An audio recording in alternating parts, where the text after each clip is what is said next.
The man in front of us with a collar around his neck is named Danny. Since childhood he was trained by his master to be a hound without any human feelings. Normally, his eyes are dull and lifeless. His mind no more developed than that of a 3 or 4-year-old child.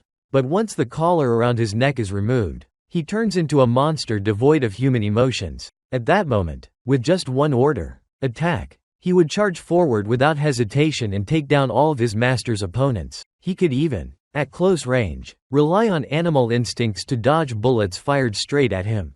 And the man named Bart is Danny's master. He is by nature a ruthless and cruel gang leader. Under his ruthless methods, there was no debt left uncollected, and Danny was his ultimate weapon to carry them out. After collecting another large debt, Bart smugly shared the spoils with his men.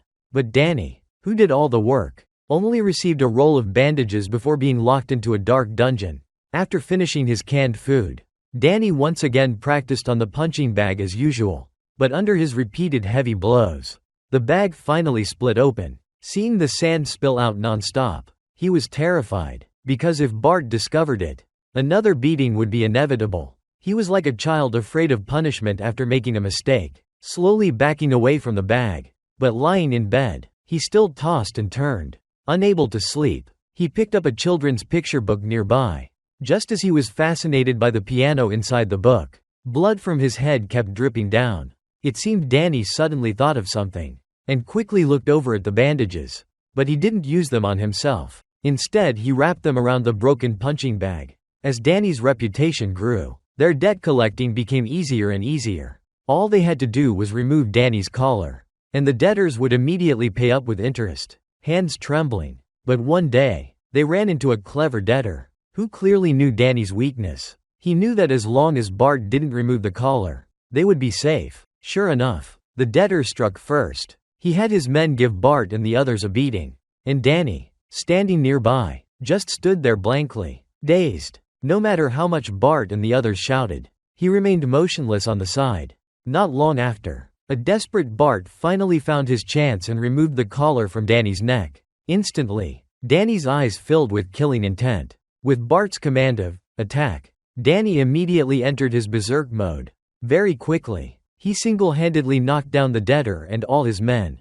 Although Danny's thunderous methods once again completed the debt collection, his earlier inaction still enraged Bart, who cursed him harshly. Afterward, they went to an antique shop to continue collecting debts. Having learned his lesson, Bart brought along a signal light. He told Danny that as soon as the light turned on, he should rush in to help. At first, Danny stared intently at the signal light, but before long, his attention was drawn to a piano nearby. Curiously, he pressed a key, which happened to be heard by Sam, the tuner. Sam was a blind man, also a piano tuner. With Sam's patient guidance, Danny finally dared to touch the piano. Hearing the beautiful sounds come from beneath his fingers, Danny laughed like a child.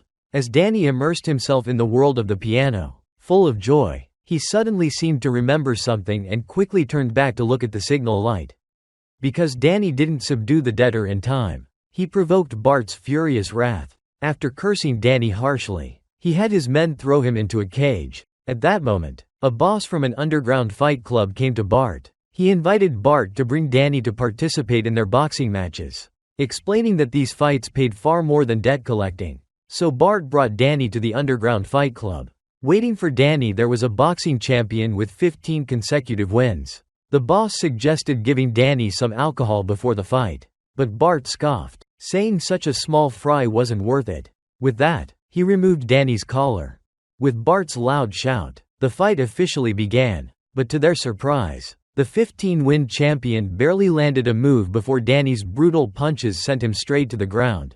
Bart thus earned a huge sum of money. On the way home, Bart was ecstatic, because from now on, he would no longer need to risk his life debt collecting, getting beaten black and blue by stubborn debtors. Feeling the future looked bright, Bart wanted to reward Danny well, but Danny immediately replied that he wanted a piano. Just as Bart was laughing at him, a speeding truck rammed into them, sending them flying. Right after, 3 gunmen jumped out of a Mercedes-Benz truck and opened fire on the car. Leading them was none other than the debtor they had punished before.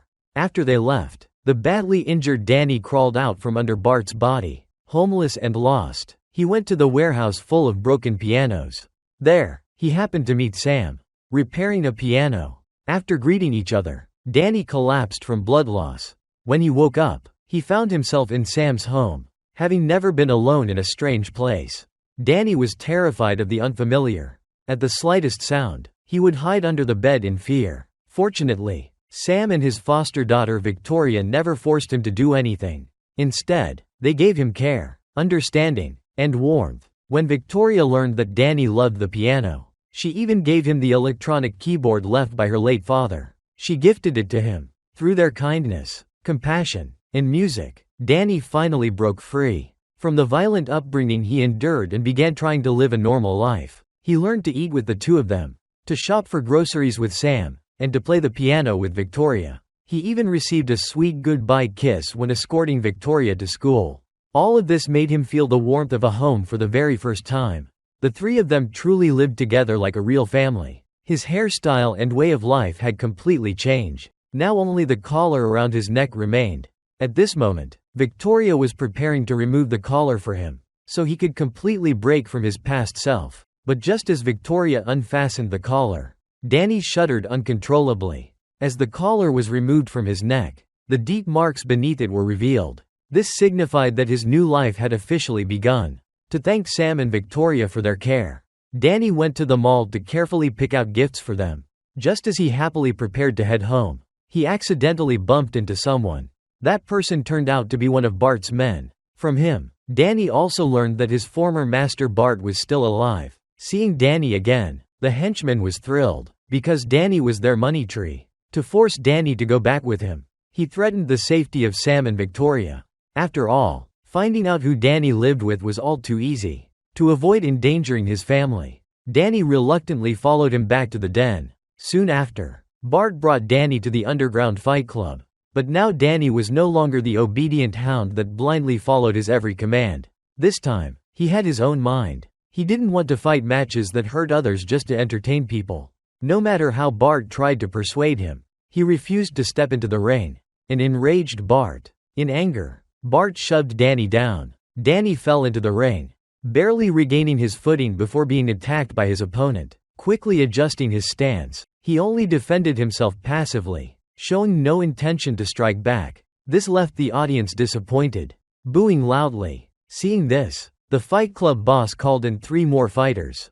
With their arrival, the fight instantly shifted. Against the combined assault of 4 men, Danny was quickly knocked down.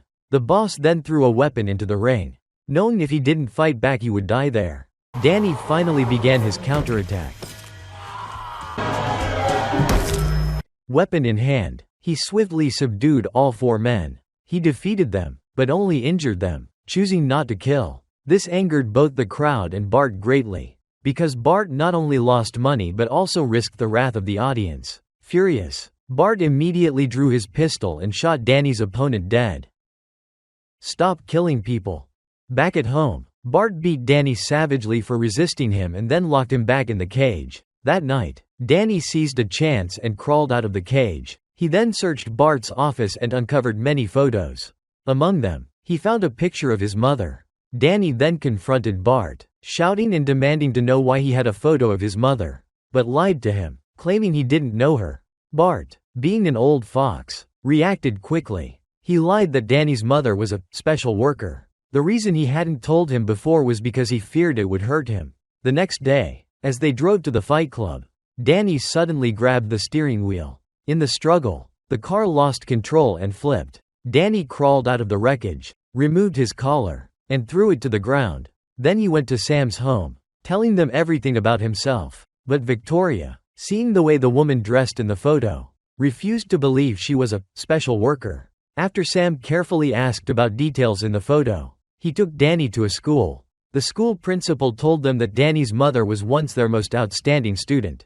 Everyone at the school believed she would have a bright future. But one day, for unknown reasons, she suddenly disappeared. After returning home, Victoria noticed the piece his mother played in the photo, and began to play it for Danny. As the familiar melody rang out, Danny's long-buried memories resurfaced. It turned out his mother had been killed by Bart, and he had seen it all clearly, hidden in the wardrobe. Now that Danny knew the truth, before he could act, Bart and his men had already found them.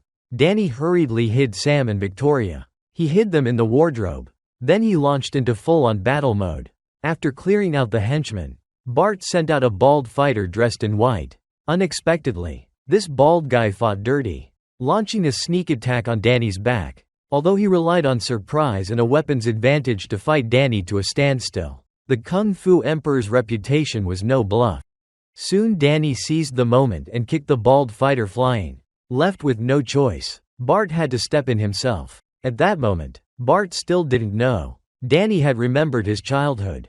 After a round of scolding, he pretended to be sincere, throwing away his gun. Then he pulled out the collar from his pocket, wanting Danny to keep serving him. Seeing the collar, Danny's eyes truly grew confused. Under Bart's constant calling, Danny walked over blankly. "Welcome home, Danny." "I'm already home." Bart, beaten and powerless, was about to be finished off by Danny, when Sam rushed in and knocked Bart unconscious. He stopped Danny before he lost control. In the end, Danny went with Sam to watch Victoria's piano competition. Around Danny's neck was a ribbon, also from the collar. It became the current bow tie.